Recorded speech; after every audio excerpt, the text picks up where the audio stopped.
chez l'homme, on va retrouver des cellules souches dans l'embryon, dès les premiers stades du développement, cellules souches totipotentes puis pluripotentes, au cours du développement. Chez l'adulte, on va également retrouver des cellules souches multipotentes et unipotentes. Ces cellules sont bien sûr beaucoup plus rares chez l'adulte. On considère que dans un tissu adulte, une cellule sur 1 million environ est une cellule souche.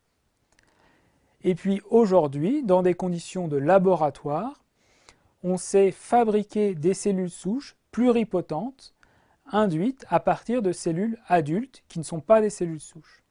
C'est la technique qui a été mise au point par le professeur Yamanaka, que notre équipe et d'autres laboratoires dans le monde utilisent pour travailler sur ces cellules souches pluripotentes induites.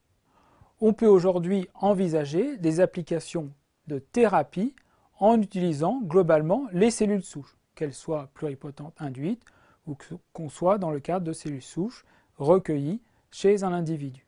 Nous nous situons dans le cadre de la médecine régénérative où les cellules issues d'un patient ou d'un donneur peuvent être utilisées pour réparer un organe malade. On peut prendre par exemple l'exemple de l'infarctus du myocarde dans lequel la maladie cardiaque fait qu'une zone du muscle cardiaque a été remplacée par du tissu fibreux. L'objectif, c'est ici d'injecter dans cette zone fibreuse des cellules souches qu'on aura préalablement engagées dans une voie de différenciation cardiaque pour qu'elles puissent recoloniser la zone malade.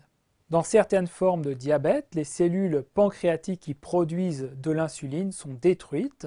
L'objectif de la thérapie cellulaire est de réinjecter des cellules souches qui vont se différencier en cellules pancréatiques qui vont de nouveau être capables de produire de l'insuline.